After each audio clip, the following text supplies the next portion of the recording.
అందుకని మీరు ఇట్లాంటి మష్రూమ్స్ని ఎవరికైనా అందుబాటులో ఉంటే ఎప్పుడైనా తినొచ్చు. ఇది ఆరోగ్యానికి హాని కలిగించేవి కాదు.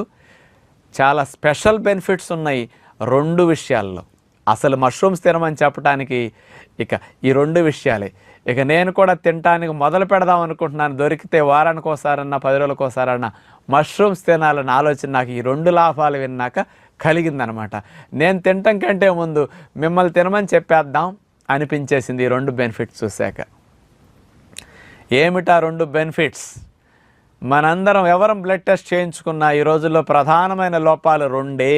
ఎక్కువగా లోపం అందరికి 80 to 90% విటమిన్ డి లోపము, విటమిన్ B12 లోపము.